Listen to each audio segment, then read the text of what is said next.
할렐루야. 예, 우리 하나님의 구원 역사 경영 강의에 오신 여러분들을 주님의 이름으로 환영합니다. 저와 함께 기도하시고 오늘 강의 시작하겠습니다. 살아 계셔서 이 역사를 주관하시고 우리들과 또 이 모든 역사를 우리 주님이 원하시는 또 목적하시는 방향으로 이끌어 가시는 우리 주 하나님 아버지, 주님의 위대하심과 또 주님의 살아계심과 주님의 역사를 주재하심을 감사하고 찬양과 감사를 올려옵나이다. 주님께서 저희들을 하나님께서 가장 좋은 길로 뜻하신 가장 아름다운 길로 인도하심을 믿습니다. 저희들 결코 낙심하지 않고 이 역사를 이끌어 가시는 우리 주님을 바라보면서 언제나 주님의 편에 기꺼이 서게 하여 주시고 하나님 가장 지혜롭고 복된 자들이 되어서 주님이 인도하시는 길을 따라 걷는 저희 모두가 될 수 있도록 주께서 인도하여 주시옵소서. 주님께서 우리 자유 대한민국에 회개할 기회를 허락하여 주시고 우리 주 하나님을 바라볼 기회를 허락하여 주시며 주님의 역사를 생각할 기회를 허락하여 주심을 감사합니다. 주님, 저희가 결코 낙심하지 않고 우리 주님께서 기뻐하시는 일이 무엇인지 분별하여 하나님 편에 서서 주께 영광 돌리는 길로 나아갈 수 있도록 인도하여 주시옵소서. 윤석열 대통령을 주께서 붙들어 주시고 하나님 그 마음의 신앙을 깊이 임하게 하여 주시옵시며 하나님을 의지하는 마음이 더욱더 커지게 하여 주시고 또 우리 정강호 목사님 주님께서 붙들어 주셔서 성령 충만하여 하나님께서 그에게 맡겨주신 이 시대사적인 사명을 잘 감당할 수 있도록 주님 날마다 성령으로 붙들어 주시옵소서. 목사님 강건하게 하시고 또 목사님을 고발하는 모든 악한 의도들이 다 꺾이게 하여 주시고 그런 시도조차 일어나지 못하도록 주님께서 천군 천사로 보호하여 주시옵시며 대한민국과 세계를 위해 목사님께 맡겨주신 귀한 사명을 감당할 수 있도록 주님 언제나 지켜주시고 인도하여 주시옵소서. 목사님과 함께 주님의 명령 따라 이 시대적 사명에 나선 저희들을 주께서 붙들어 주시고 성령으로 지혜를 허락하여 주셔서 우리가 무슨 일을 행하든지 성령의 나타남으로 행하여 하나님께 영광 돌리도록 주님 인도하여 주시옵소서. 예수 한국 복음 통일을 이루어 선교 한국의 길로 달려나가는 역사가 이 시대에 일어날 수 있도록 주님 붙들어 주시옵소서. 우리 주님께 감사하며 이 시간 강의를 마치는 시간까지 주의 성령께서 함께 하실 줄 믿사옵고 감사하며 예수님의 이름으로 기도하옵나이다. 아멘. 네, 우리 사도신경으로 신앙 고백하겠습니다. 전능하사 천지를 만드신 하나님 아버지를 내가 믿사오며 그 외아들 우리 주 예수 그리스도를 믿사오니 이는 성령으로 잉태하사 동정녀 마리아에게 나시고 본디오 빌라도에게 고난을 받으사 십자가에 못 박혀 죽으시고 장사한 지 사흘 만에 죽은 자 가운데서 다시 살아나시며 하늘에 오르사 전능하신 하나님 우편에 앉아 계시다가 저리로서 산자와 죽은 자를 심판하러 오시리라.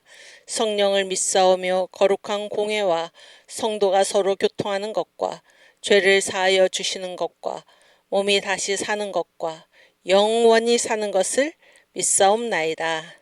아멘. 네, 예, 다들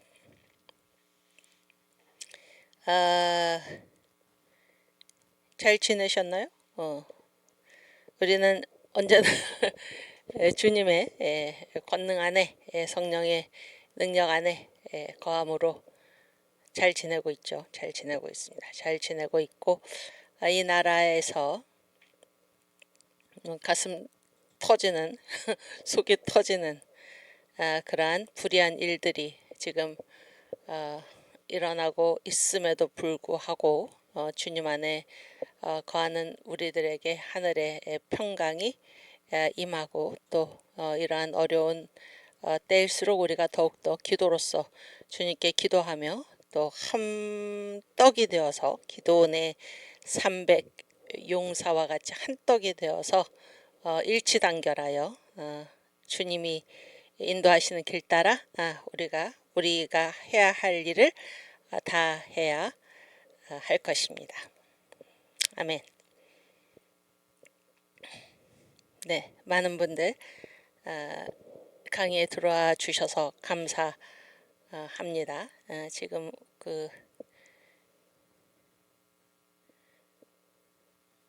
지금 사랑제일교회에서 3,518개 우리 동대표들 다 모여 계시죠.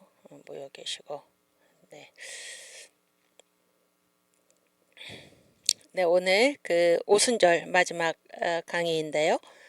오순절 4번, 5번을 공부하도록 하겠습니다. 네.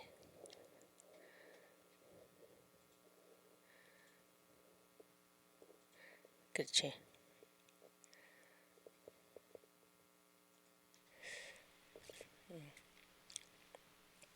네, 다음 장. 오순절은 이제 전체 5개로 구성이 되어 있는데, 전심으로 성령 세례를 갈구하자. 전심으로 구하자. 또 오순절을 한국 교회에 확대하자. 그다음에 방언은 중요하다. 여기까지 우리가 지난 시간에 공부를 했고, 이번 주에는 오순절의 능력을 받자. 능력. 오순절에 능력이 있어요. 또 오순절 언어가 있어요. 오순절 언어. 오순절 언어로 변화되자. 이런 거를 함께 공부하도록 하겠습니다. 네. 그리고 이건 지난 시간에 한번 봤는데 다시 한번 여러분께서 기억을 하셨다가 우리 그 청교도 신학원 간사 이윤경 간사님 사모님이신데 목사님 사모님이신데 그분이 이제 청교도 신학원의 졸업 관련 그 안내문을 이제 공지를 한 걸로 알고 있는데 졸업 시험에 이제 100문제 중에서 정광훈 목사님 설교에서 20문제가 나옵니다. 20문제. 근데 그 20문제의 범위가 어디인가? 제5기 시작했을 때 그 목요일마다 하는 말씀학교 있잖아요. 정광 목사님 설교 부분. 거기에서 이제 20문제가 나가요. 그래서 만유회복에서 보면은 만유회복 총 그 9편으로 되어 있는데 4번부터 이제 오기 시작할 때 4번부터 우리가 공부를 했으니까 4번부터 해서 9번까지. 그 다음에 다니엘서 6편, 마태복음 6편, 그리고 지금은 팔복을 받자가 진행 중이에요. 팔복을 받자. 그래서 1, 2, 3까지 지난주까지 1, 2, 3 이렇게 됐고 이거 이후에 한 개 정도가 더 이제 하나의 주제가 더 있을 것입니다. 그래서 이 설교 시리즈들 중에서 정광 목사님 그 설교학교 20문제가 나간다 이거를 아시고 미리미리 다 들으셨죠? 다 들으셨는데 이제 한 번 더 이렇게 점검을 하시기를 바랍니다. 오케이, 그다음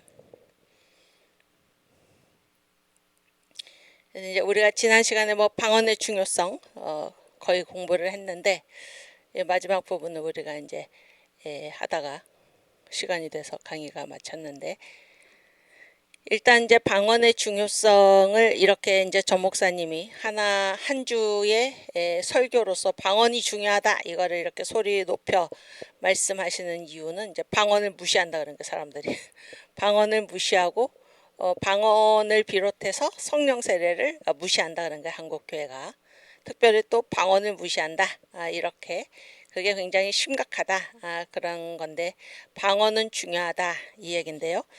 방언이 왜 방언을 무시하나? 왜가 아니라 방언을 어떻게 무시하나? 어떻게 방언하는 성도들을 핍박을 하나? 그 논리적인 근거가 무엇인가? 성경 말씀에 고린도전서 13장을 갖다 댄다는 거예요. 고린도전서 13장. 고린도전서 13장이 무슨 장이죠? 사랑장이죠. 사랑장. 그래서 가장 큰 은사는 뭐라는 거예요? 사랑이다 그런 거예요. 사랑. 네, 그래서 이제 고린도전서 12장에는 성령의 은사들이 나오죠. 성령의 은사들이 나오고 이 중에서 방언도 나와요. 여기 방언도 나오고 다 나오는데 내가 가장 큰 은사를 너희에게 소개하겠다. 그러면서 12장이 끝나고 그리고 13장에 가서는 사랑이 없으면 아무것도 아니요. 뭐 방언을 하고 뭐 예언을 하고 산을 옮길 만한 믿음이 있고 다 있다고 하더라도 뭐 지식이 있다고 하더라도 사랑이 없으면 아무것도 아니다. 그래서 사랑이 가장 큰 은사다. 그래서 방언 중요하지 않다 이렇게 한국교회 목사님들이 얘기를 한다는 것입니다. 근데 이제 정광훈 목사님의 반론은 무엇인가? 고린도전서 14장을 보라 그런 거예요. 14장. 14장에 다시 뭐가 중요하다고 얘기하냐면 방언이 중요하다고 얘기를 한다 그런 거예요. 14장에 세 구절에서나. 그래서 나는 너희가 반드시 방언 말하기를 원한다. 또 내가 너희들보다 방언을 더 많이 말하는 것을 하나님께 감사한다. 이렇게. 또 한 구절이 뭐죠? 또 한 구절. 우리 한번 찾아볼까요? 고린도전서 14장 5절.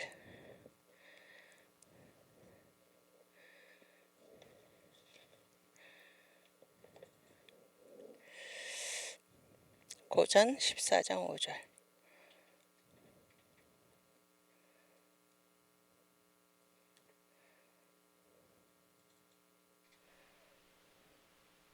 그렇지.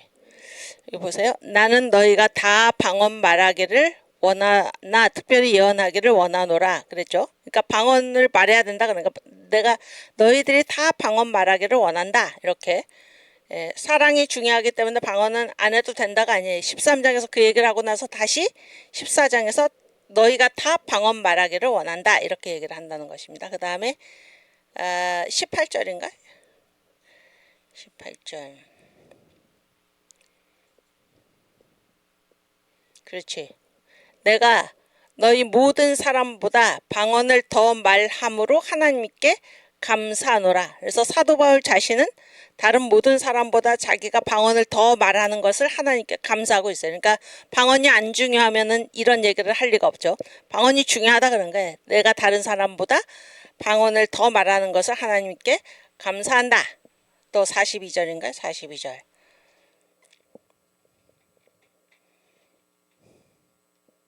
그거 아닌데? 14장 39절 미안해. 39절. 그렇지. 그런즉 내 형제들아 예언하기를 사모하며 방언 말하기를 금하지 말라. 이렇게 14장에서 5절. 그렇지? 그 다음에 뭐예요? 19절 39절에서 뭐라 그랬어요? 방언 말하는 게 중요하다는 게 방언. 그래서 한국교회 목사님들이 고린도전서 13장을 딱 근거로 들면서 방언은 중요하지 않다. 성령 세례 뭐 은사 받으면 좋지만은 사랑 있으면 다 된다.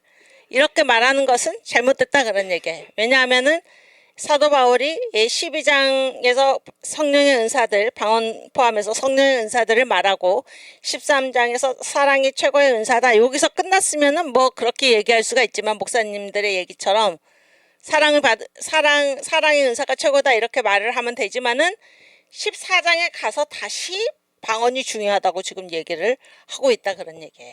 그러니까 13장을 근거로 해서 사도 바울도 방언은 중요하지 않다 이렇게 얘기했다라는 거는 잘못된 말이다 그런 얘기를 지금 전 목사님께서 하시는 것입니다. 방언은 중요하다. 아주 중요하다.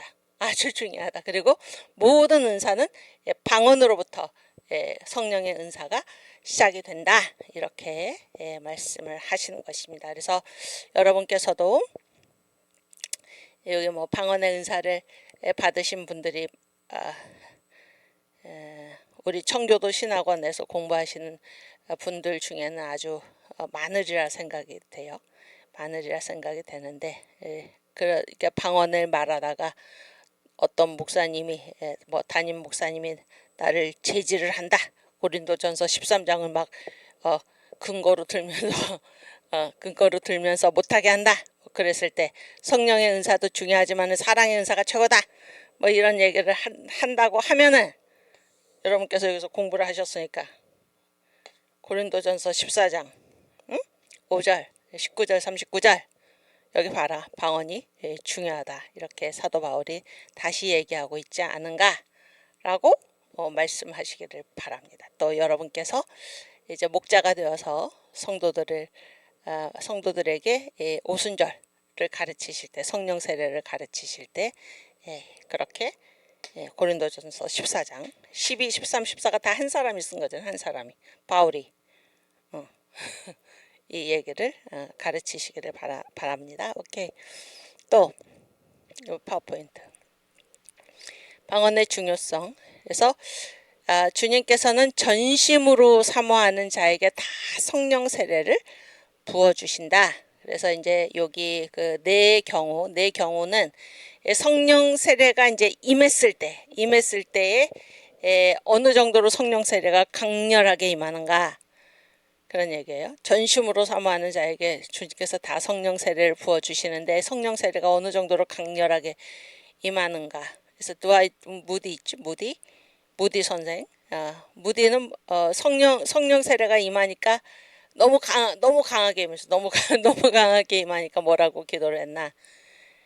무디의 기도 책에 그렇게 적혀 있다고 그래요. 주여 그만 주십시오. 내 숨이 끊어질 것 같습니다. 이렇게 기도를 했다 그래. 그 정도로 성령 세례가 강하게 임했고 사도 요한계시록에 보면은 하나님의 신이 임하니까 내가 어떻게 됐다. 죽은 자같이 되었다. 또 다니엘은 뭐예요? 내 뼈가 녹는 듯합니다. 이렇게 그러니까 성령이 강하게 임재했을 때 이제 그 상태에 대해서 이렇게 고백들을 하고 있는 것입니다.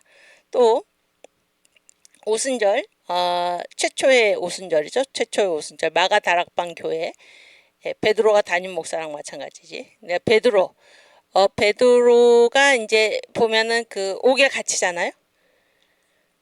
사도행전 2장 이제 뭐 그 정도 3장 이제 그 정도 되는데 옥에 갇혀요. 옥에 갇히니까 옥에 갇히고 내일이면 이제 죽는 거예요. 순교를 당하는 거예요. 이 대제사장과 그런 무리들에 의해서.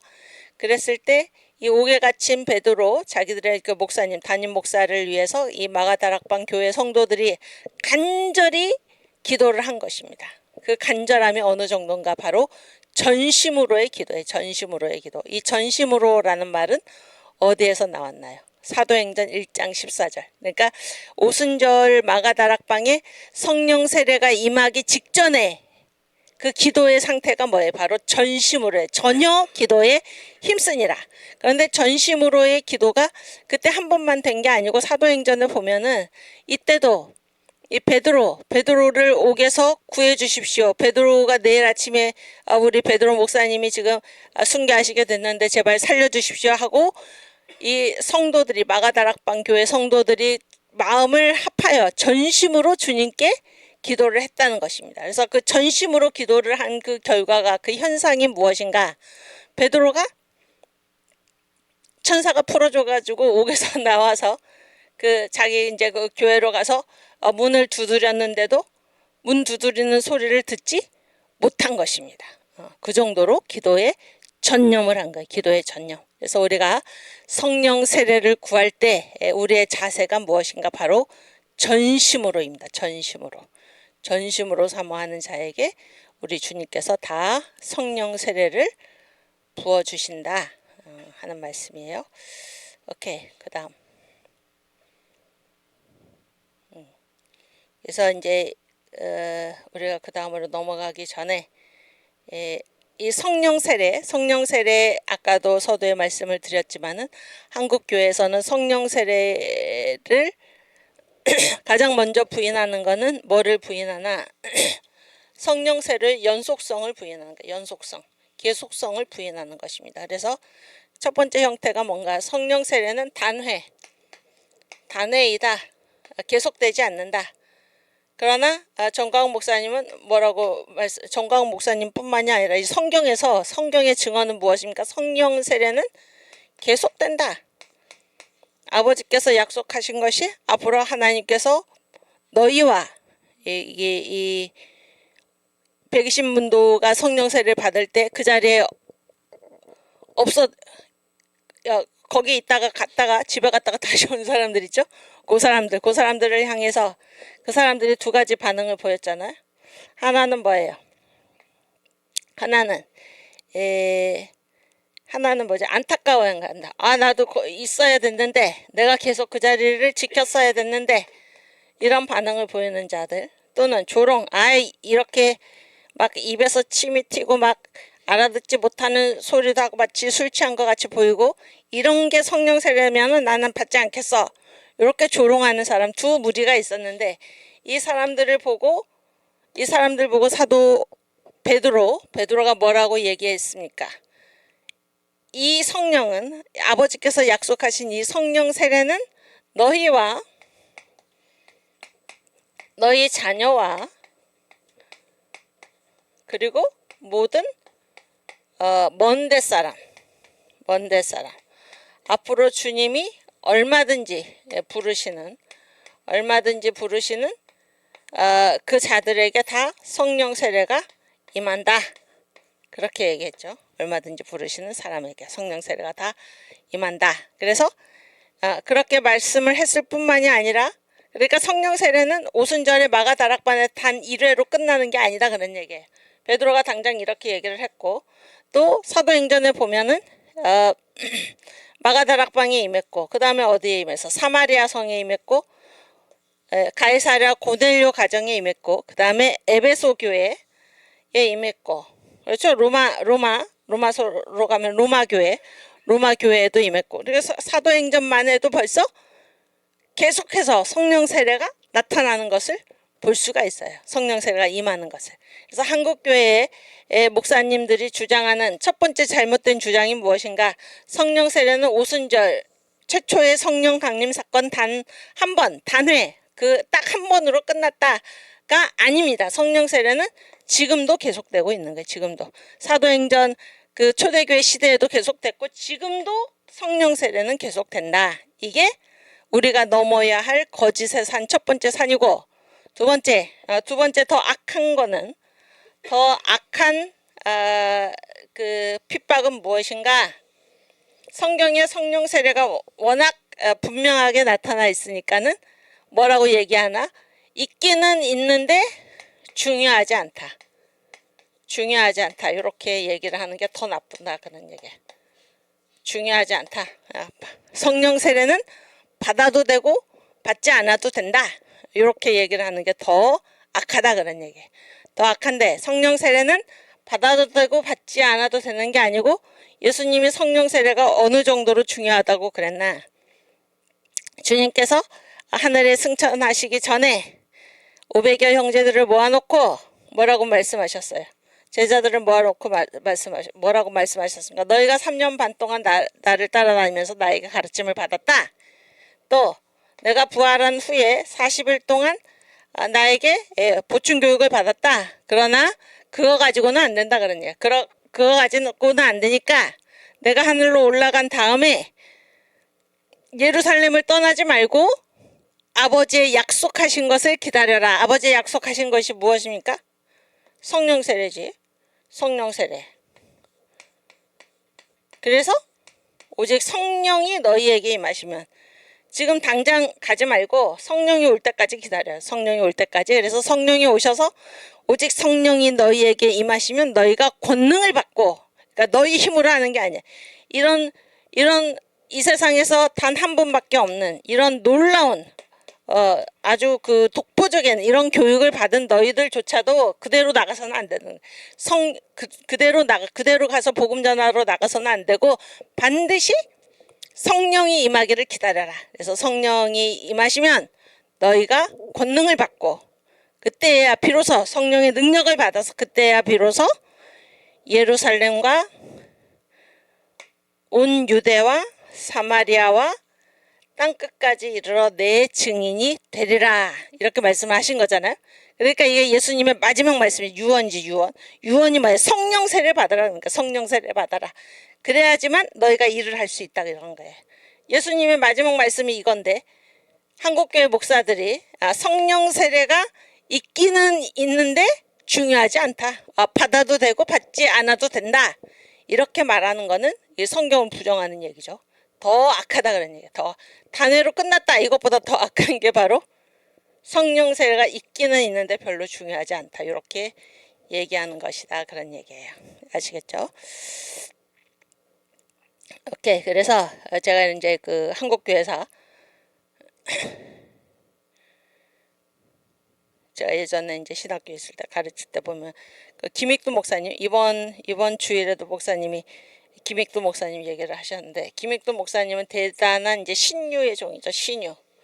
신유의 은사가 대단히 강력하게 나타났던 그런 목사님인데, 그러니까 이제 한국교회 부흥회의 세 단계 일제하에서 한 4단계 정도가 있어요. 4단계 정도. 그래서 제 1기가 누구냐면 길선주 목사님. 길선주 목사님은 주로 이제 그 3.1운동 전까지 그렇게 아주 활동을 하셨던 1세대 목사님이고, 그 다음 목사님이 누구냐면 바로 김익두 목사님. 김익두 목사님은 1920년대 요때 활동을 대단하게 했던 분이고, 세 번째 목사가 이제 이용도 목사님. 감리교 목사죠. 이용도 목사님은 이제 1930년대 초반에 그렇게 전국적으로 부흥회를 했던 분이고, 이제 네 번째가 이성복 목사님, 성결교 목사님입니다. 이성복 목사님은 일제 말에 그렇게 이제 부흥회를 아주 대단하게 이제 하셨던 분들인데, 이 김익두 목사님의 이제 특징이 뭔가 하면 바로 신유예요, 신유. 그래서 막 병고침에 기적이 일어나는 거죠. 어제 우리 정강 목사님의 설교 제목이 뭐였나요? 여기 한번 적어보세요. 설교 제목이 뭐였습니까? 그렇지. 다 어디 갔어요, 여기? 우리 채팅창 다 어디 갔어요? 어제 전 목사님 설교 제목이 뭐였습니까? 응? 다 어디 가셨네? 살아계신 하나님이었죠. 살아계신 하나님. 그래서 이제 하나님이 살아계시다는 증거가 몇 가지라 그래요. 첫 번째, 어제 설교의 진행에 우주를 보면 하나님이 살아계신 것을 알 수 있다. 두 번째가 뭐예요? 나를 보면 알 수 있다. 세 번째가 뭐예요? 성경을 보면 알 수 있다. 그렇지? 네 번째가 뭐라고 그랬어요? 체험한 사람들, 하나님이 살아계심을 체험한 사람들의 얘기를 보면 알 수 있다. 그래서 하나님이 살아계심을 체험한 가장 큰 것이 뭐라고 그랬어요? 병고침이라죠. 병고침. 그렇죠? 그 다음에 두 번째가 뭐예요? 뭐 기적. 응? 병고침. 그래서 이제 김익두 목사님 얘기가 그래서 나왔는데, 그래서 이제 김익두 목사님이 이렇게 그 막 안중뱅이가 막 일어나고 뭐 반신불수 다 치유를 받고 뭐 귀머거리가 뭐 들리게 되고 뭐 이런 기적들이 인재 반응이 올라오는 살아계신 하나님. 그렇지. 막 기적들이 일어나니까 잘 들으세요. 기적들이 일어나니까 이제 그 황해 노예에서 1918년인가요? 아마 이 정도 될까요? 황해 노예에서 이제 뭐를 이제 이렇게 어떤 책 내지 뭐 좀 자료집 같은 거 뭐를 냈냐면 김익두 이적 명증서. 그러니까 이 이적이 일어난 게 분명하다. 요런 이게 이제 뭐라 그럴까, 이거를 이제 뭐 자료집 같은 거 그런 걸 냈어요. 이적 명증서 요런 그런 걸 냈어요. 그런 걸 내면서 이 황해노예에서 이제 뭐라고 그 총회에다가 장로교죠. 총회에다가 뭐라고 이제 제안을 하기로 했냐면은, 우리가 이제 이 총회 헌법인가요? 총회 헌법을 우리가 고쳐야 된다. 그래서 헌법에는 뭐라고 되냐? 오늘날에는 이 신유나 이런 것이 오늘날에는 그쳤다고 이제 헌법에 되어 있는데, 그거를 고치도록 오늘날에도 이 신유와 같은 이러한 이적들이 일어난다. 이렇게 고치도록 그렇게 이제 총회에 헌의를 하겠다. 그런 헌의가 그런 그 내용이 이제 한국 교회사에 보면 있습니다. 그러니까 거기서도 보면 뭐예요? 그러니까 성령 세례는 다 내고, 아까 어디 가서 다 내고, 오늘날에는 성령의 은사가 정지가 됐다. 이렇게 헌법에 써 있었는데, 김익두 목사님의 이러한 부흥회에서 뭐 신유의 은사, 막 이런 이적 이런 것들이 일어나니까 헌법을 우리가 고쳐야겠다. 이렇게 시도를 했던 그런 내용이 이제 한국교회사에 보면 있다, 그런 얘기예요. 오케이. 감사합니다. 그 다음에 그 서울 고백서, 우리 정강 목사님이 2019년 10월 25일, 26일 저도 이제 그 자리에 있었는데 그때가 우리가 철야를 했죠. 그때 광화문에 모여서 그때 서울 고백서를 이제 선언을 하셨는데 그 특징이 두 가지죠. 특징이 뭔가 하면 첫 번째는 기독론, 예수가 누구신가를 아주 분명하게, 지금 우리가 7대 명절하고 있는데 7대 복음 그런 걸 아주 분명하게 말씀을 하셨고, 또 두 번째는 뭐예요? 성령 세례는 지금도 있다. 그러니까 성령 세례는 지금도 있고 성령의 역사는 지금도 계속된다. 특히 신유, 방언, 예언 이런 성령의 역사는 지금도, 은사는 지금도 계속된다. 이런 내용입니다. 우리 한번 읽겠습니다. 너무 앞에서부터 말고 저 뒤쪽으로. 그렇지. 여기. 그 약간 위에 보면. 오케이.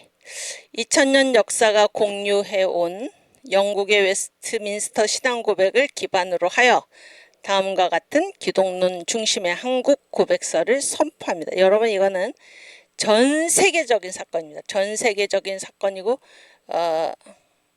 아주 교회사적인 대단한 사건이에요. 이것이 이제 뭐 그냥 정광 목사님께서 그때 한번 이런 일을 하셨다가 아닙니다. 이거는 역사적인 사건, 시대사적인 대단한 사건입니다.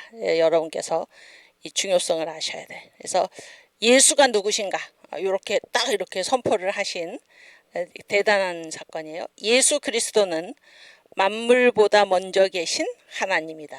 아멘. 예수 그리스도는 만물을 창조하신 하나님이다. 아멘. 예수 그리스도는 사람으로 오신 하나님이면서 완전한 사람이다. 아멘. 예수 그리스도는 우리를 위해 십자가에 죽으셨다. 아멘. 예수 그리스도는 3일 만에 부활하셨다.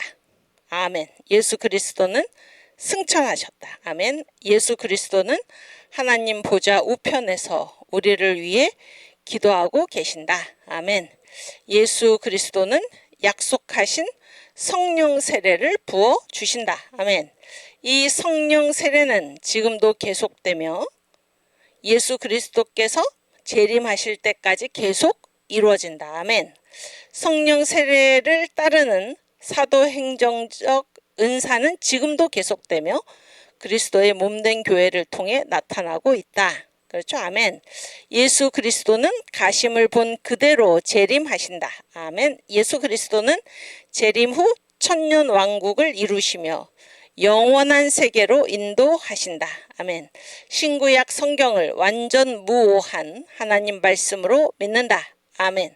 구원의 과정에 있어 예수 그리스도 외에 어떤 교주나 교리를 배격한다. 아멘. 우리의 고백을 인정하지 않는 개인, 단체, 신학적 이론과 이슬람, 동성애, 차별 금지를 절대 배격한다. 아멘. 우리는 반드시 그리스도께서 이를 이루실 것을 믿고 가르칠 것을 결의합니다. 아멘. 그래서 이 대단한 서울 고백서는 완전히 역사적인 사건입니다. 역사적인 사건. 대단한 사건이에요. 대단한 사건이고 더구나 이 현대교회사, 제가 현대교회사는 이제 지금 역사를 말하는 거예요. 역사. 교회 역사 따로 있고 세상 역사가 따로 있는 게 아니에요. 이 역사를 말하는데 현대교회사의 중심 무대가 어디라고 그랬나요? 어떤 바다를 둘러싼 시대라고 그랬죠? 환태평양 시대라고 그랬죠? 환태평양 시대.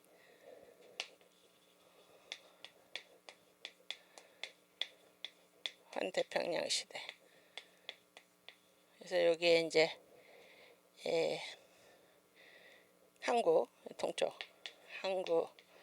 한국이 저기 있고 이쪽에 뭐 미국이 있고 미국과 한국 사이에 바다가 이제 태평양이죠. 태평양.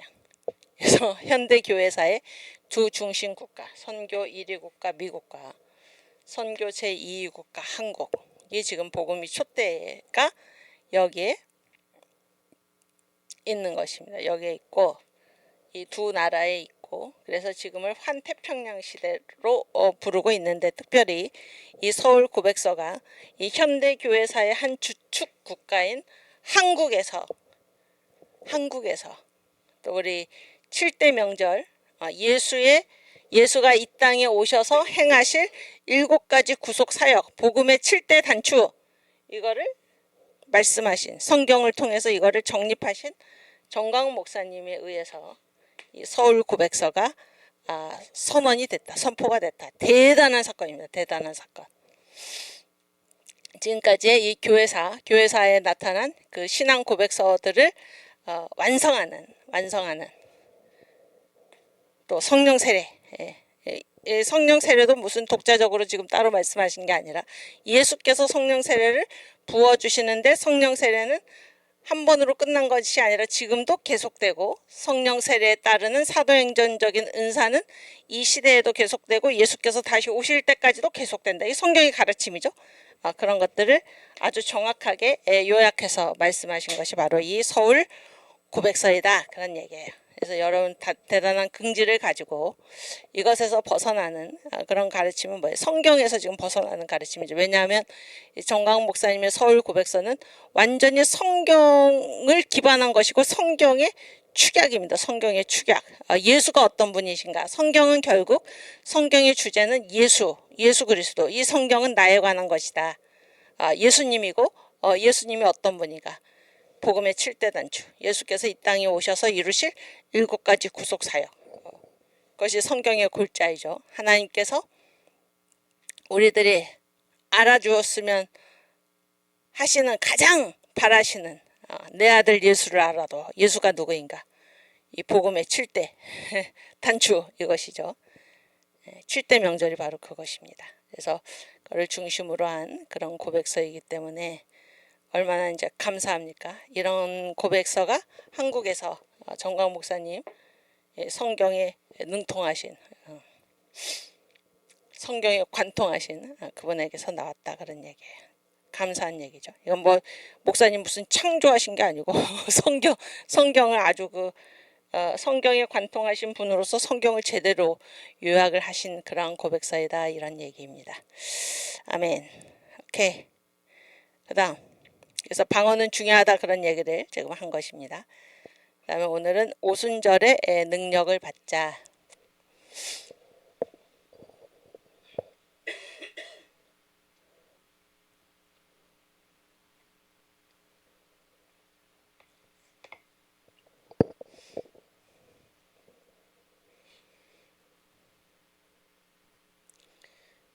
찬송가를 하나 부르고 할까요?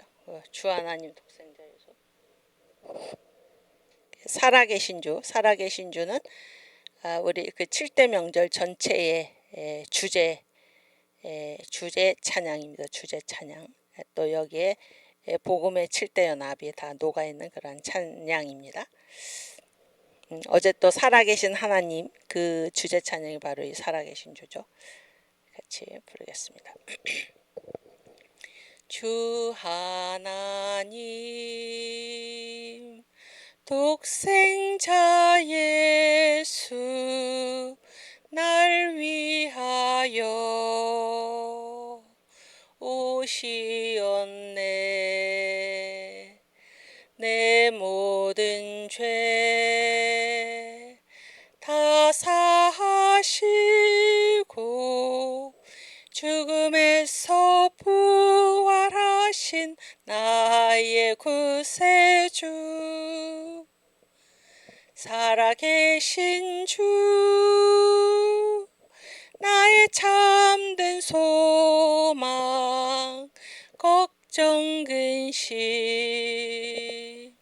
전혀 없네.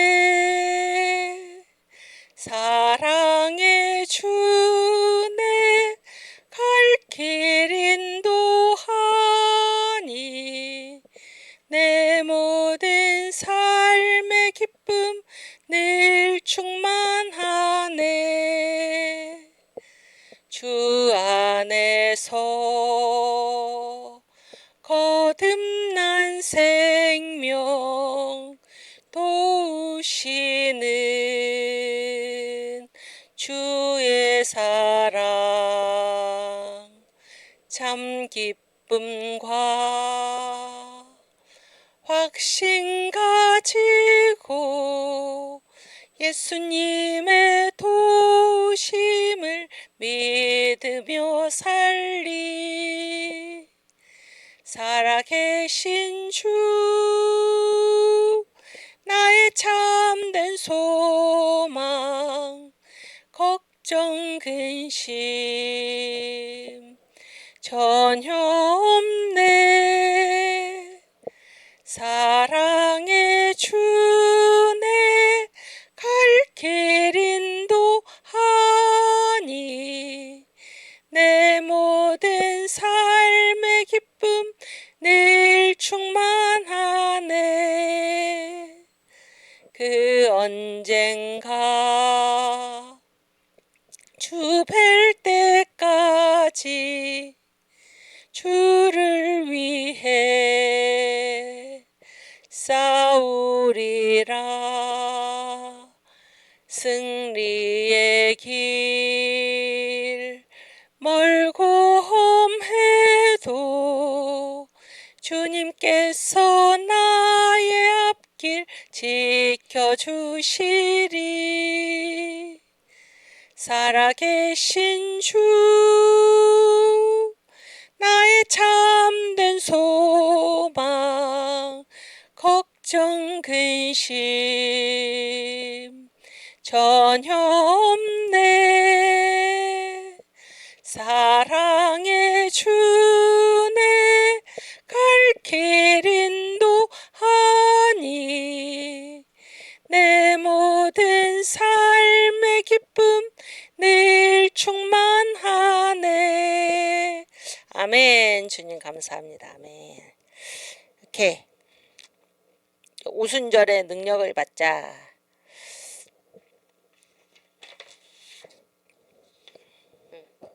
올려주세요. 그래서 이 오순절이 다른 말로 뭔가요? 성령 세례지. 성령 세례. 또 다른 말로는 성령의 기름 부음. 성령 세례, 성령 세례. 성령 세례에는 뭐가 있나? 능력이 있다 그런 얘기. 능력, 힘이 있다 그런 얘기. 힘이. 그래서 이제 여기에다가 지금 오순절의 능력 이렇게 써놓은 것은 그 앞에 세 명절 있죠. 앞에 세 명절. 6월절. 오순절 전에 뭐가 있었죠? 6월절 구원받고 그 다음에 뭐예요? 초실절 아니 무교절 자아가파세가 되고 그 다음에 뭐예요? 초실절이 뭐예요? 부활하고 영이 부활하고 이런 건데 이게 이제 오순절 전에 앞에 지나간 세 명절이잖아요. 그래서 이 7대 명절의 특징은 무엇인가? 순차적이에요. 순차적. 그러니까 앞에 명절을 지나지 않고는 통과하지 않고는 뒤에 명절에 갈 수가 없다 그런 얘기예요. 순서대로 임한다가 특징인데 오순절은 6월절, 그 다음에 무교절, 그 다음에 초실절, 그 다음에 이제 오순절입니다. 오순절. 그래서 오순절이 네 번째고 그 뒤에 나팔절, 속죄절, 장막절. 그래서 7개 중에서 네 번째니까는 앞에 3개, 뒤에 3개. 그래서 오순절이 딱 중앙에 있어요. 중앙에 있고 지금이 무슨 시대인가 하면 지금이 오순절 시대예요. 오순절 시대. 왜냐하면 나팔절 예수님 아직 재림 안 하셨잖아요. 근데 초실절 예수 부활하셨죠. 요까지는 다 지나갔고 지금은 오순절 시대. 그래서 예수께서 승천하시고 성령을 보내주셔서 교회의 시대다 그런 얘기예요. 근데 이 오순절이 딱 중앙에 있는데 오순절의 특징은 무엇인가? 앞에 지나간 새 명절을 아주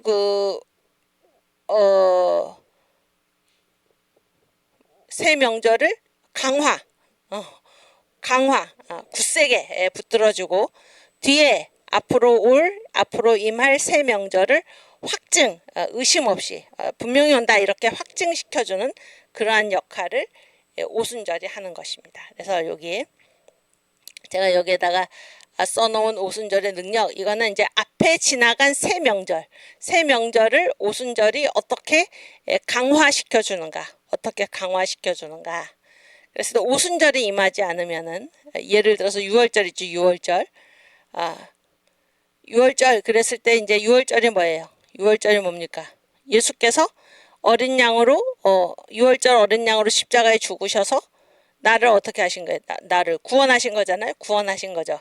그래서 예수님의 그 십자가 그 구속의 은총에 우리가 이제 감사하죠. 감사하고 감격하고 그러는데 그렇게 해서 이제 우리가 유월절을 통과를 하는 것입니다. 구원을 받는 거예요. 구원을 받는 건데 이 유월절에 이제 성령이 오순절 성령이 임하기 전에는 그때 이제 눈물 한번 흘리고 그때 주님의 구속의 은총에 감사해서 눈물 한번 흘리고 나서 이거를 잊고 산다 그러는 거예요. 잊고 산다. 그러나 오순절에 성령이 우리에게 임하시면은 오순절에 성령의 기름 부음이 우리에게 임하면은 예전에는 그 구원의 씨만 이제 우리 안에 있었던 것, 내 속에 그 씨만 겨우 살아서 할딱할딱 숨을 쉬었던 그것이 이 구원의 감격, 구원의 구속의 은혜 이런 것들이 풍성하게 내 속에 임하게 된다 그런 얘기예요. 이 유월절의 경험이 우리 안에 풍성하게 씨만 겨우 온 상태에서 성령 세례가 임하기 전에는 이 구원의 씨가 겨우 내 속에 살아있어서 그렇게 숨을 할딱거리고 있는 그 상태에서 오순절에 성령이 우리에게 임하면은 그 구원의 감격, 구속의 은혜의 감격이 풍성하게 우리에게 임할 뿐 아니라 성령 세례를 우리가 받기 전에는 이것이 이제 나한테만 해당이 됐어요. 나한테만. 그래서 내가 구원을 받았구나. 이렇게 이제 아주 소극적으로 있었던 상태에서 오순절에 성령의 기름 부음이 우리에게 임하면은 내 속에 있는 이 구원의 소식, 구원의 복된 소식, 이 구속의 은총을 어떻게 할 수 있습니까? 성령이 우리에게 임하면 남한테 이거를 옮길 수가 있는 거예요. 내 안에 임한 유월절의 은혜, 유월절의 사건을 남한테도 옮길 수 있게 되는 것입니다. 이게 바로 오순절의 능력이다 그런 얘기예요. 이해가 되시죠? 그래서 씨만 겨우 온 상태에서 풍성하게 임한다. 앞에 세 명절이 또 내 속에 겨우 살아서 숨만 쉬고 있던 그것을 내가 이 오순절의 능력이 임하면은 다른 사람한테도 나에게 임한 유월절, 무교절, 초실절을 다른 사람에게도 옮길 수 있다. 이게 오순절의 능력이다 그런 얘기예요. 이해가 되십니까? 또 앞에 세 명절 유월절이나 뭐 무교절이나 초실절이나 우리가 주님의 십자가의 보혈로 구속의 은혜로 우리가 구원을 받았습니다. 이렇게 예배 시간에 들을 때 그때만 눈물 흘리고 감사하고 또 무교절의 경우에는 뭐예요? 우리의 옛 자아가 파쇄가 되고 주님 앞에 선악과를 반납하고 우리의 지정의를 내려놓아야 합니다. 예배 시간에 들을 때는 그렇지. 내 옛 자아를 내려놔야 돼. 예배 시간에만 그런다 그런 게 교회에서만. 그렇죠? 또 우리가 저 새 예루살렘으로 하나님이 우리를 부르셨으니까 영광스러운 부활을 위해서 우리가 이 세상에서 가진 것을 가지고 썩을 것을 가지고 심어서 썩지 아니할 것으로 거두고 이런 게 이제 예배 시간에만 교회에서만 그런 결심을 하다가 이게 이제 성령이 임하지 않았을 때는 그랬는데 성령이 임하면 오순절의 능력이 성령의 기름 부음이 우리를 덮으면은 어떤 능력이 임하는가?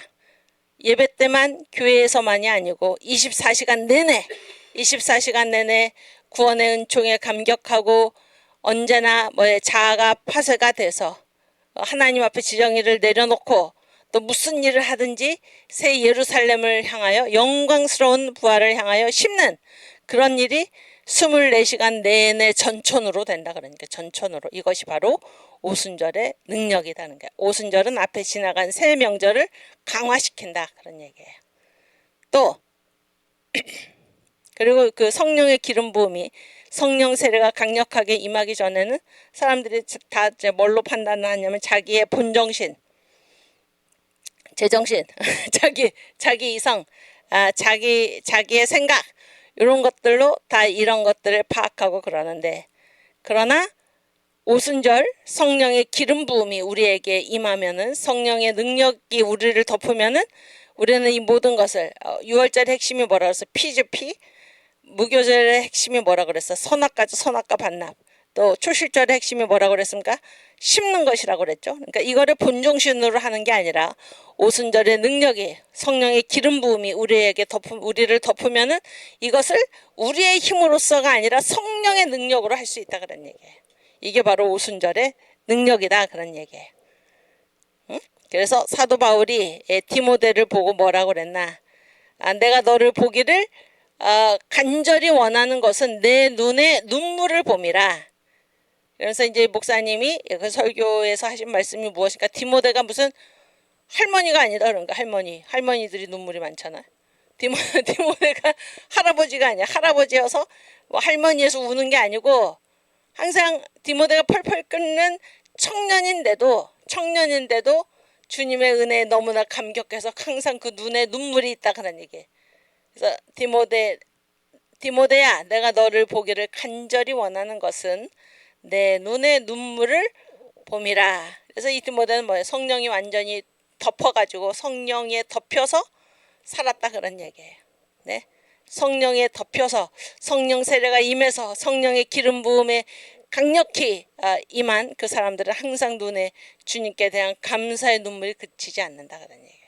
이게 오순절의 능력이다 그런 얘기고, 그 밑에 것도 마찬가지. 그 밑에 것도 무교절 얘긴데, 자아를 내려놔야지. 참아야지. 화내면 안 돼. 화내면 안 돼. 누가 시비 걸으면 그냥 가만히 있어야지. 맞대응하면 안 돼. 뭐 이러다가 그거를 자기 힘으로 하려고 하다가 누르고 참고 하다가 마지막에는 폭발하게 돼 있다 그런 얘기예요. 폭발하게 돼 있어서 막 싸우고 그러는데, 이거는 오순절 성령의 능력으로가 아니라 자기의 힘으로 이런 일을 할 때에는 이게 불가하다 그런 얘기예요. 그러나 성령이 그 사람을 덮으면은, 성령의 기름 부음이 임하면은 아무리 누가 깐죽거리고 시비를 걸고 하더라도 이게 초자연적인 거기서 완전히 벗어나서 영향받지 않는 누가 뭐라고 시비를 붙고 누가 뭐라고 자기를 공격을 하고 하더라도 거기에 할렐루야 이렇게 대응할 수 있다 그런 얘기예요. 이게 자기 힘으로, 본정신으로, 자기의 어떤 의지로, 노력으로 되는 것이 아니고 성령의 능력으로, 오순절의 능력으로 된다 그런 얘기입니다. 그래서 예수 믿는 사람들은 성령 세례, 오순절을 받아도 되고 안 받아도 되는 게 아니라, 오순절이 임하면 내 미래가 있고 오순절이 임하지 않으면 나의 미래는 없다. 이것입니다. 이것이 아까 얘기했죠. 예수님의 유언이라고 지웠지만 예수님의 유언. 예루살렘을 떠나지 말고 아버지의 약속하신 것을 기다려라. 우리가 한번 다시 찾아볼까요? 사도행전 1장 4절.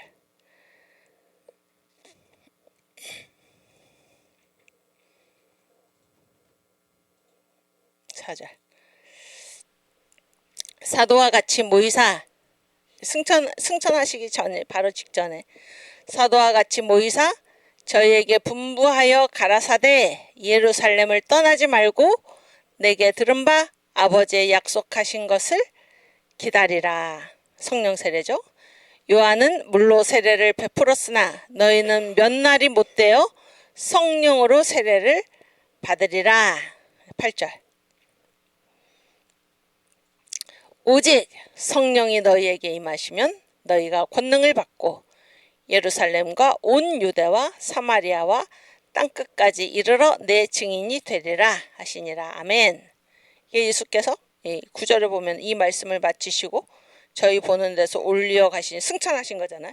그러니까 승천하시기 직전에 하신 말씀이 뭐예요? 성령 세례를, 성령을 기다려라. 그래서 성령이 임하시면 권능을 받고 그 권능으로 너희가 일을 해라. 이렇게 말씀하시는 것입니다. 이게 유언이에요, 유언. 마지막 말씀. 그래서 성령 세례가 있기는 있는데 중요하지 않다. 이거는 전혀 성경적이지 않습니다. 성경을 부인하는 말입니다. 그런 말은. 오케이. 성령 세례를 우리가 반드시 받도록 주님께 간구해야 하고, 성령 세례를 받는 자세는 뭐예요? 전심으로.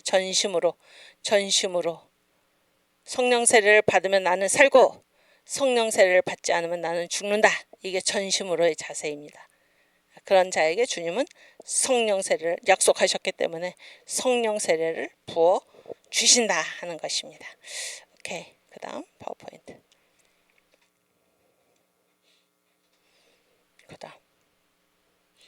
그래서 이제 이게 오순절 보세요. 오순절이 어디에 이루어졌나? 교회 가정 길거리, 교회 가정 길거리. 다른 말로는 무슨 말입니까? 어디든지 그런 얘기, 어디든지. 그러니까 사도행전 순서대로라기보다 이제 사도행전의 오순절 성령 세례가 임한 곳을 보면 맨 처음에 오순절 날이 이미 이름에 사도행전 2장 1절에 거기가 어디였어요? 마가 다락방 교회였죠. 교회에 성령 세례가 임했고, 또 가정으로 보면은 고넬료 가정에, 이게 이제 사도행전 한 8장 정도 되죠. 8장 정도. 고넬료 가정에 성령 9장 정도 되죠. 성령 세례가 임했고, 또 길거리에 베드로와 요한이 이제 주님의 말씀을 전하잖아요. 주님의 말씀을 전했을 때 길거리에서 모여서 주의 말씀을 전했는데 모인 곳이 진동하더니 무리가 다 성령이 충만하여, 이렇게.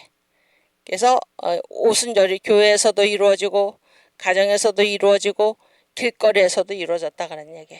여러분들 다 가정 예배 드리시잖아요. 가정 예배 드릴 때 성령이 임한다 그런 게, 방언도 터지고 성령이 임한다. 그래서 우리가 성령 세례를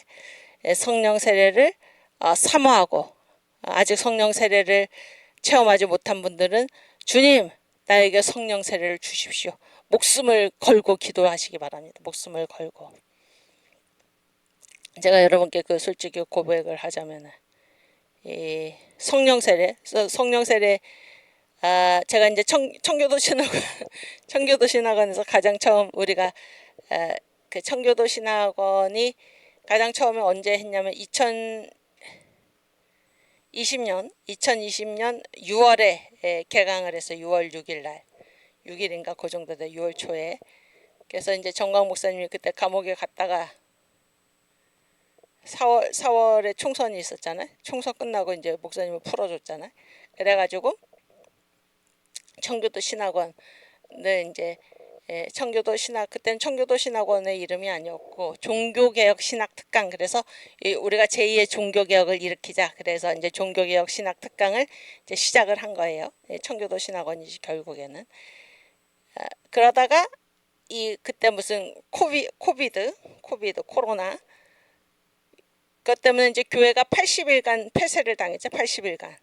목사님은 다시 갇히시고 80일간 폐쇄를 당하면서 이제 이 청교도 신학원이 종교개혁 신학특강에 이제 모이지를 못했고, 그리고 이제 11월 9일에 다시 이제 강의를 개설하게 됐는데, 그때서부터는 이제 모여서 하지 못하고 방송으로 이제 하게 된 것이죠. 방송으로. 그래서 그때 정성구 총장님이 아브라함 카이퍼 뭐 이런 거를 가르치셨고, 손원배 목사님이 이제 조직신학 성령론을 가르치셨고, 제가 이제 그때 한국교회사를 이렇게 가르치고 그렇게 시작을 했어요. 그렇게 시작이 아니라 이제 이어서 한 거지. 이어서 했고, 이제 전 목사님은 그 전에 이제 강의를 목사님께서 아주 주도적으로 하셨는데 지금 감옥에 가 계시고 이제 그런 상태였어요. 그런 상태였는데, 그 성령 세례 있죠. 성령 세례. 물론 이제 뭐 제가 성령 세례를 강의한 건 아니지만은, 그래서 이렇게 성령 세례가 우리 여기서 공부하시는 분들, 강의를 들으시는 분들에게 성령 세례가 이제 임해야 하는데 제가 이제 그때 어떤 생각을 했냐면, 여기 정광훈 목사님이 빨리 나오셔야지 이 성령 세례가 임하게 할 텐데, 이제 그런 생각을 제가 했었어요. 제가 했었습니다. 뭐 지금도. 그런데 지금 여기 보면 오순절의 능력을 받자 보면은 마가 다락방에서, 교회에서 성령 세례가 오순절이 이루어졌고, 또 가정에서도 예배드릴 때 성령 세례가 이루어졌고, 오순절이 이루어졌고, 또 길거리에서도 이루어졌고, 그래서 하나님께 우리가 전심으로 간곡하게 부르짖으면서 성령 세례를 구하면 하나님께서는 반드시 우리에게 성령 세례로 성령의 기름 부음을 부어주신다라는 사실을 여러분 기억하시고, 언제든지 얼마든지 주님께서는 주신다 그런 얘기가, 받을 수 있다 그런 얘기입니다. 그 확신을 가지시고 반드시 성령 세례를 받으시기를 바라고, 또 이제 지금 생각이 나는 게, 제가 전에 서울장신 신학교에서 가르칠 때 이게 무슨 그 한국교회 뭐 성지순례 그래가지고 신학교에서 그 이게 지방 쪽에 거기 아마 여수 순천 그 손양원 목사님 그 애양원이지 애양원 거기도 가보고 또 이제 6.25 때 이렇게 순교하신 분들 그런 교회들도 이제 가면서 그러니까 그 학생 그때 좀 오래된 얘기죠. 학생 중 하나가 너무 두렵다 이거예요. 순교해야 되는데 순교를 하는 이분들 정말 대단하고 나는 이제 나는 순교까지 그 일을 그런 자신이 없다 막 그런 얘기를 했는데 제가 그때 그게 다 이제 뭐 그 제가 뭐라고 대답하고 그게 이제 뭐 믿음 따라서 이제 되는 일이고 뭐 반드시 뭐 순교를 해야 한다. 뭐 그런 거는 아니고 뭐 이렇게 주님이 쓰시는 대로 이제 그런 식으로 제가 이제 얘기를 했던 것 같아요. 그런데 제가 지금 보니까는 오순절 그 성령 세례를 받은 사람, 오순절의 능력을 받은 사람, 성령의 기름 부음이 임한 사람은 뭐예요? 사도행전에 보면 뭡니까? 저마다 히브리서에 나오죠. 더 큰 상급을 얻기 위해서 순교를 각오하고 순교를 무릅쓰고 죽음을 무릅쓰고 나아갔다. 그래서 우리에게는 부활이 있고 새 예루살렘이 있고 하늘의 상급이 있기 때문에 죽음을 두려워하지 않는다 그런 게. 그런데 죽음을 두려워하지 않는 게 그게 제정신으로 되겠습니까? 자기 제정신으로 되는 게 아니죠. 그거는 뭐예요? 성령 세례가 임하면 그러니까 성령 세례가 강력히 임하면 그때 제가 그 성령 세례 저는 무슨 성령 세례를 부인하거나 그렇지는 않은데 그러니까 성령이 임하면은 순교까지도 나아갈 수 있다 이렇게 가르쳤어야 되는데 제가 그렇게 조언을 해주지 못하고 그렇게 대답을 한 게 지금 이제 생각이 나요. 그래서 하나님 앞에 회개도 하고 또 그 학생한테도 미안하고. 근데 이제 이 성령 세례가 얼마나 중요하고 반드시 받아야 되고 이 오순절의 능력을 우리가 알아야 하는 것입니다. 알아야 하는 거예요. 그래서 아직 성령 세례를 받지 못한 분은 이거는 무슨 이론의 얘기가 아니에요. 이론의 얘기가 아니고 반드시 내가 주님의 일을 하도록 성령 세례를 나에게 부어 주십시오. 이렇게 반드시 간구하시기를 바랍니다. 오케이, 그 다음 이게 한번 찾아볼까요? 길거리 사도행전 4장 27절에서 31절.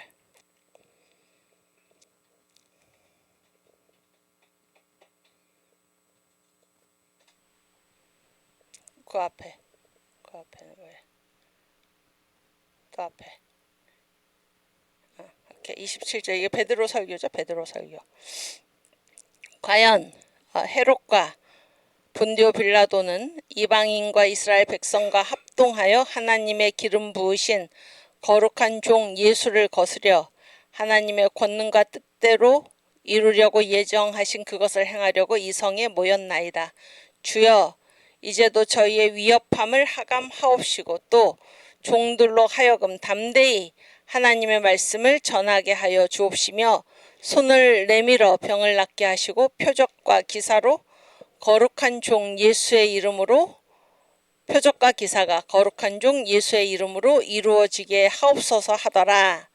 빌기를 다함에 모인 곳이 진동하더니 무리가 다 성령이 충만하여 담대히 하나님의 말씀을 전하니라. 아멘. 그래서 이게 길거리지 길거리. 길거리에서도 지금 성령이 임했다. 그런 얘기예요. 성령이 임했다. 그래서 이제 우리가 지금 길거리에서 예배드리고 있죠. 광장에서 우리가 몇만 성도가 함께 예배드리기를 지금 기도하고 있습니까? 120만이 120만. 근데 이제 정광 목사님께서 이 설교를 2014년에 하시면서 길거리에서도 성령이 임했다 그런 거예요. 그래서 여기 석관사거리 사랑제일교회 있는데 여기 석관사거리 또 혹은 저 석계요. 거기까지 우리가 다른 때 하지 말고 부활절 때 다 성가대 가운을 딱 입고 우리가 거기서 예배를 드려서 성령이 임하도록 그렇게 하자 뭐 그런 말씀을 이제 하신 것이 생각이 나는데 길거리에서도 우리가 예배 드릴 때 전심으로 구하면 성령이 임하신다 그런 얘기입니다.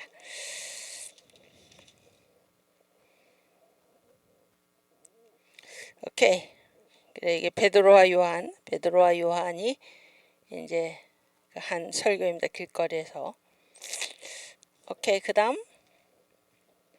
파워포인트.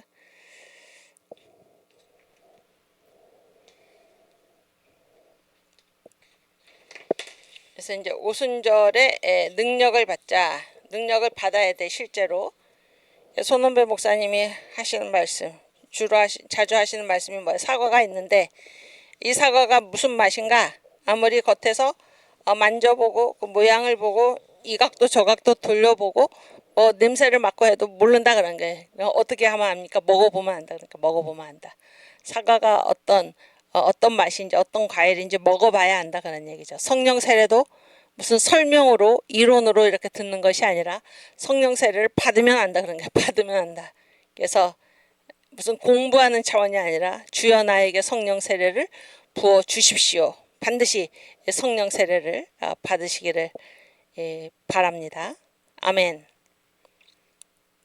저는 그 중학교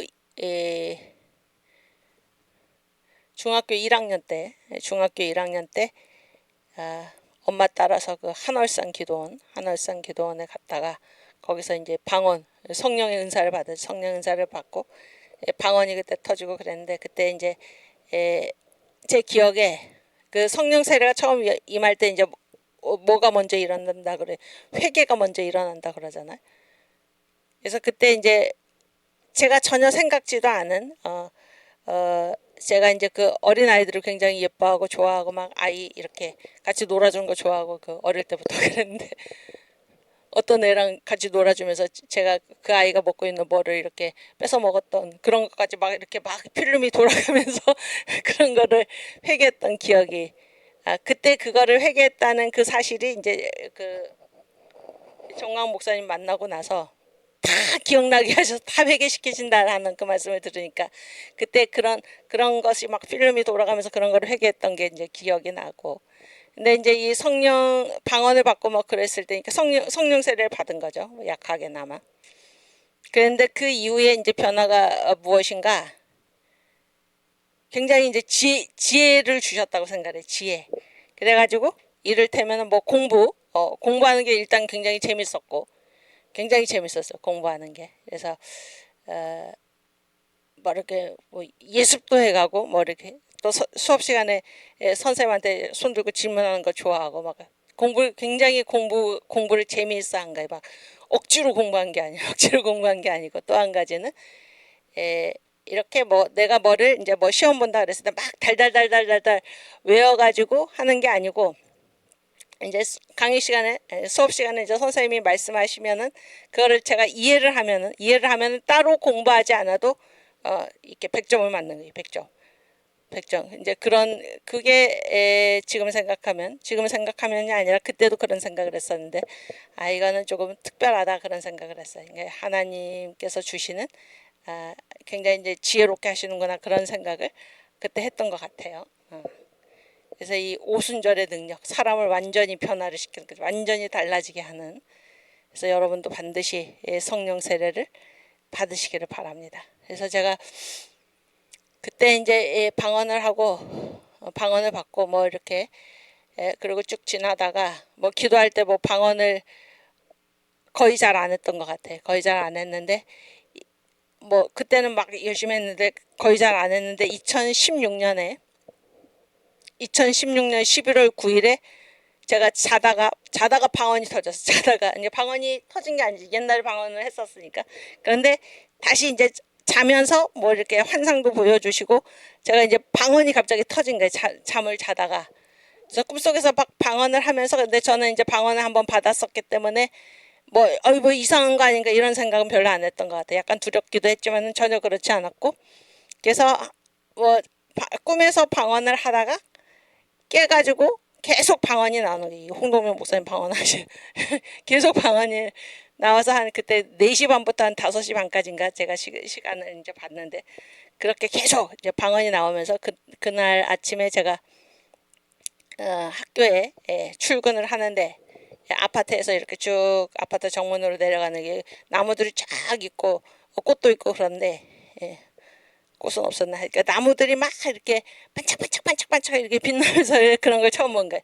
반짝반짝반짝 뭐 무슨 말을 나한테 하지는 않았지만 뭐 어떤 분명한 음성을 하지는 않았지만 막 나무들이 그렇게 반짝반짝반짝반짝 빛나면서 나에게 말을 거는 듯한 그런 거를 제가 이제 그 꿈에서 방언 터지고 그 며칠 동안 계속해서 이제 그런 거를 체험을 했죠. 체험을 했는데 그게 이제 뭔지 몰랐는데 뭔지 몰랐다기보다 그게 이제 대단한 이제 강렬한 또 성령 체험인데 그거를 제가 이제 2019년에 정광훈 목사님 만나고 나서 이 성령 세례라든지 뭐 이제 이런 것들이 겹치면서 그게 너무너무 감사한 거예요. 너무너무 감사하고 그리고 제가 아까 그 우리 청교도 신학원 제1기 방송 강의 종교개혁 신학 특강을 2019년 11월 9일에 했다. 그 20년 11월 9일에 다시 시작했다라는 그 날짜를 정확히 기억하는 이유는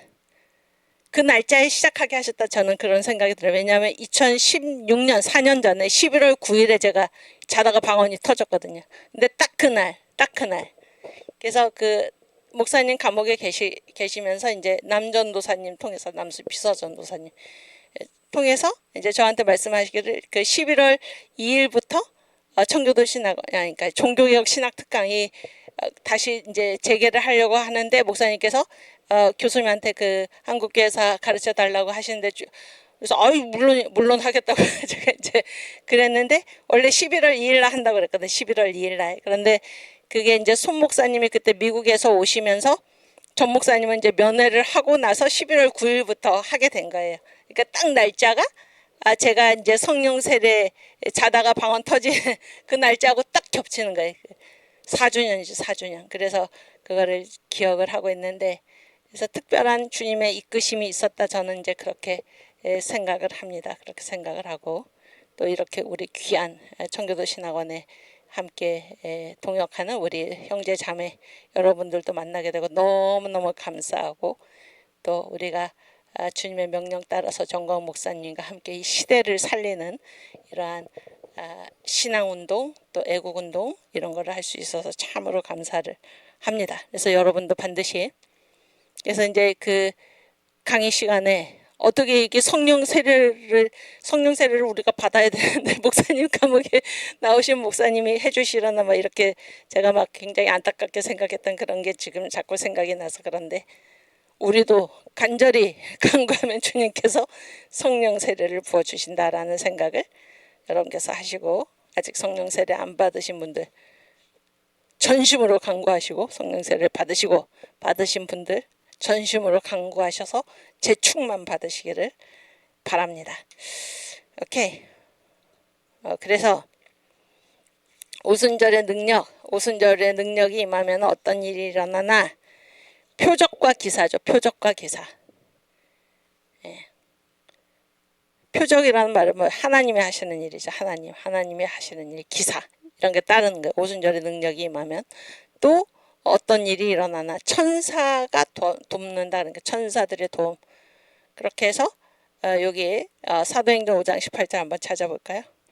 사도행전 5장 18절.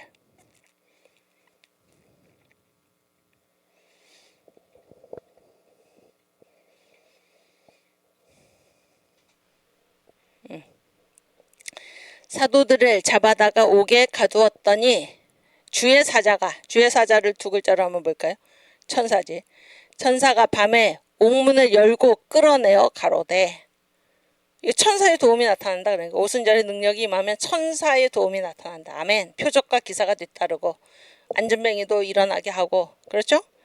애니아 중풍병자도 살리고 도르가도 살리고 표적과 기사가 뒤따르고 천사의 도움이 뒤따라서 주의 사자가 밤에 옥문을 열고 끌어내어 가로되 왜 옥문을 열어줬나? 그러니까 왜 천사들이 도와주나? 그 이유가 있다니까. 이유. 오순절에 능력이 나타나는 이유가 있는데 그게 20절이에요. 20절 가서 성전에 서서 이 생명의 말씀을 다 백성에게 말하라 하매. 오순절의 능력이 왜 임합니까? 표적과 기사가 왜 뒤따릅니까? 왜 천사들이 돕습니까? 왜 옥문을 열어줍니까? 가서 전하라고. 뭐를 전합니까? 이 생명의 말씀. 이 생명의 말씀이 무엇인가요? 7대 복음입니다. 7대 복음. 7대 복음을 전하라. 7대 명절을 전하라. 이것입니다. 이것이 옥문이 열리는 이유에 천사가 돕는 이유고 오순절의 능력이 우리에게 임하고 표적과 기사가 나타나는 이유가 무엇인가? 전하라. 예수를 전하라. 7대 복음을 전하라. 예수께서 이 땅에 오셔서 행하신 7가지 구속 사역을 전하라 라는 말씀이에요. 전하라. 오케이. 다시 파워포인트.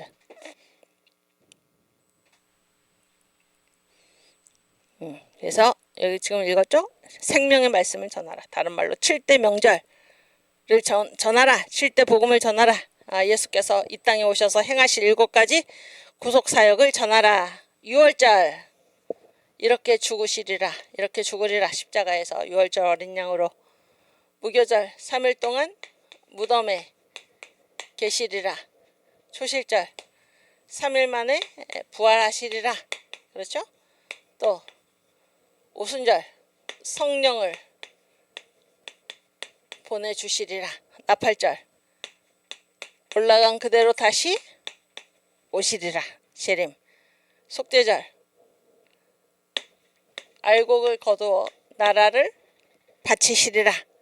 장막절 천년 왕국을 이루시리라. 이것이 복음이에요. 이것이 복음이고 이것이 7대 복음이고 7대 명절이고 예수께서 이 땅에 오셔서 행하실 7가지 구속사역이고 이것이 성경의 요약이고 하나님께서 우리에게 반드시 알아주었으면 하는 핵심 메시지가 바로 이 7대 명절인데 왜 오순절의 능력을 우리에게 주시고 표적과 기사가 뒤따르게 하시고 옥문이 열리게 하시고 천사들이 돕게 하시나 생명의 말씀 7대 복음을 전하라 하는 그런 명령인 것입니다. 아멘.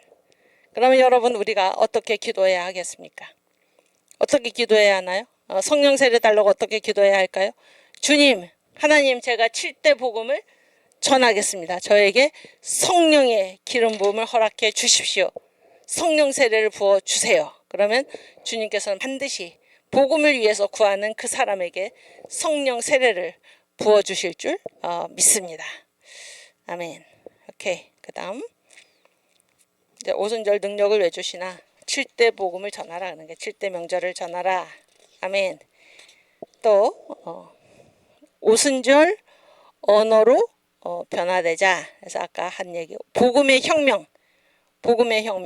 예수를 전하기를 원하는 사람, 예수 혁명, 예수 한국을 이루기를 원하는 사람, 복음 통일을 이루기를 원하는 사람, 복음의 혁명을 하기 원하는 사람을 주님은 밀어주신다는 거예요. 성령의 권능을 더해주신다. 성령의 기름 부음이 임하게 하신다. 그런 얘기입니다. 복음의 혁명을 하기 원하는 사람, 그 사람에게 주님께서 성령 세례를 부어주신다. 그런 얘기예요. 그래서 여기 보면은 이 타협 얘기가 나오는데 타협. 마태 있지 마태. 예수님 제자. 마태는 어디로 복음 전하러 갔나? 아프리카로 갔어. 아프리카로. 그 초대교회 당시에 도마 있죠? 예수의 제자 도마. 도마는 어디로 갔나요? 인도로 갔어. 인도. 그런데 아프리카로 간 마태의 복음이나 인도로 간 도마의 복음은 다 망해 없어졌어요. 왜 망했나? 왜 망했냐면은 거기 그 현지 아프리카면 아프리카, 인도면 인도 현지에 있는 문화와 풍속과 타협을 했어요. 타협을. 정강 목사님이 이 오순절 언어로 변화되자 이 설교를 언제 하셨냐면 구정 끝난 그 주일에 하셨어요. 구정 끝나고 나서. 그러면서 목사님들이 설교하기가 1년 중에 가장 힘든 때가 언젠가 구정 직후 주일 또 추석 직후 주일에. 왜냐하면 구정이라든지 추석이라든지 이게 이 명절 모든 명절은 다 뭐랑 연결돼 있냐면 귀신하고 연결이 돼 있다는 거예요. 명절은 신하고 연결돼 있다는 거예요.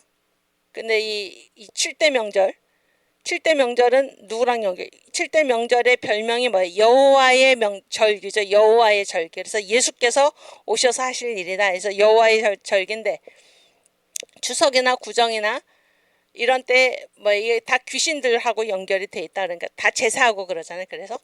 그래가지고 그 언제 가장 설교하기 힘든가? 구정 지나고 추석 지난 직후 첫 주일인데 다 귀신들한테 막 제사하고 그 제사 음식 주워 먹고 얼굴이 다 새까매져 가지고 온다 그런 거예요. 성도들이. 그래가지고 이 귀신이 더러운 영이 가득 차가지고 그래서 그때가 가장 설교하기 힘들다 그러면서 이제 이 말씀을 하신 거예요.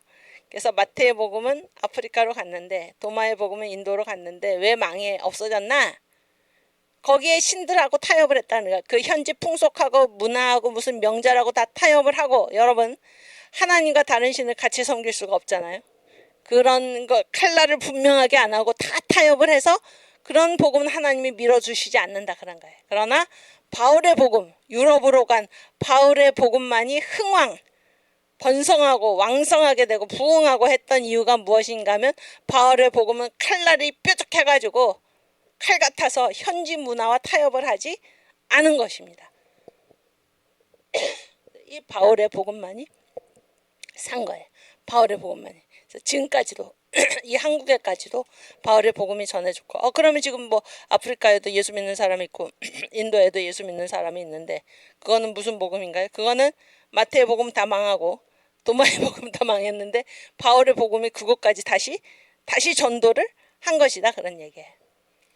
여러분 우리 주님과 다른 신을 겸하여 섬길 수 없습니다.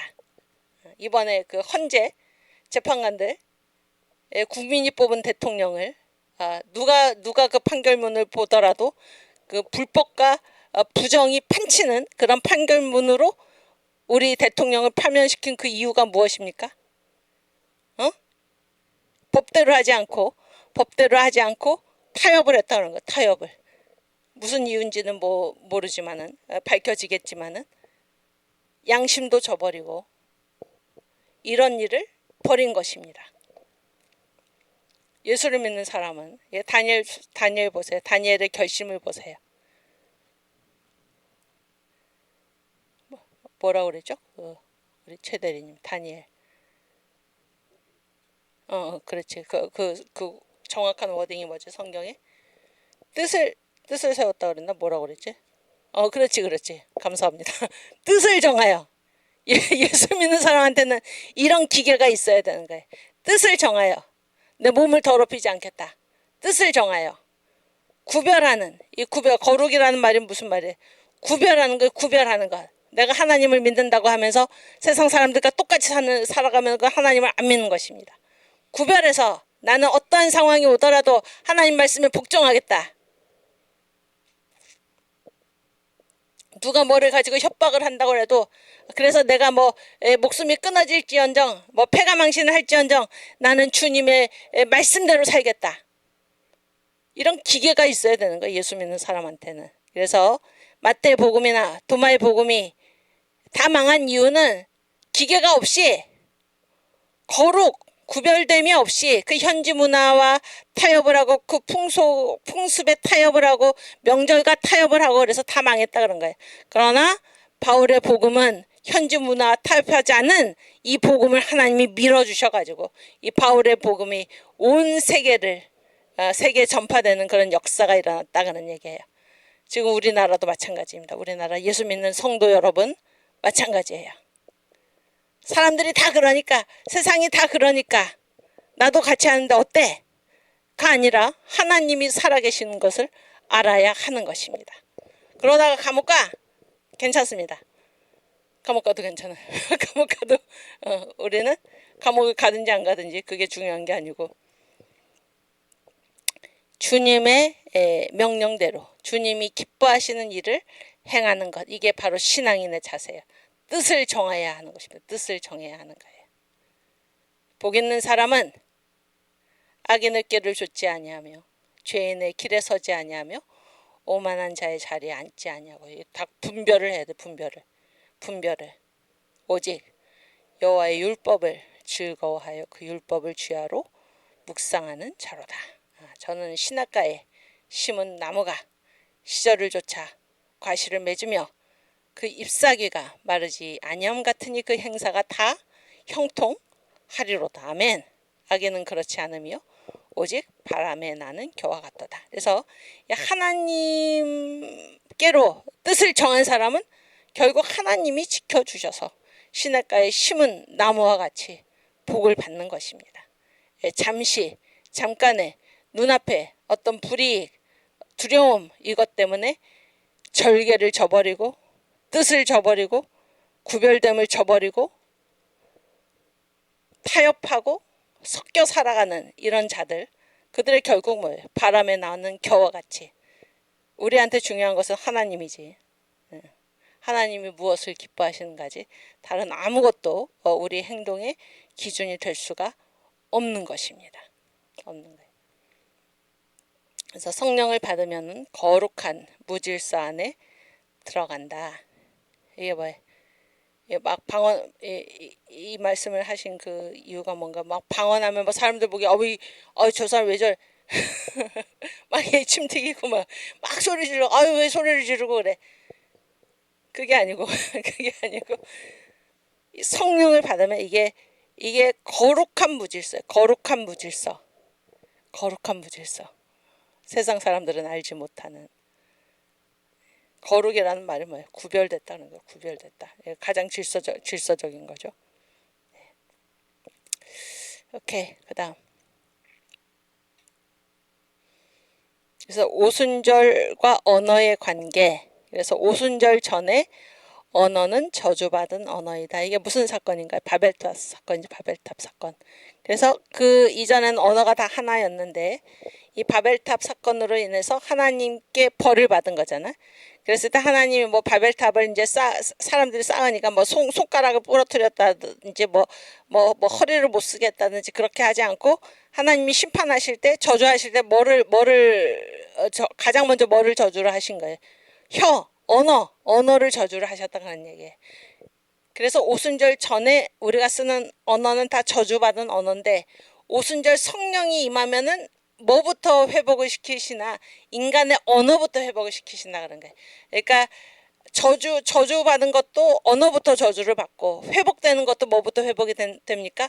언어부터 회복이 된다 그런 얘기예요. 그래서 오순절 언어 성령 세례를 받아서 오순절 언어로 우리가 변화가 돼야 된다 그런 얘긴데 오순절 언어는 뭐가 오순절 언어인가 막 방언을 하고 그것만 오순절 언어가 아니고 오순절 언어는 모든 동사라는 건 행동이잖아요. 행동?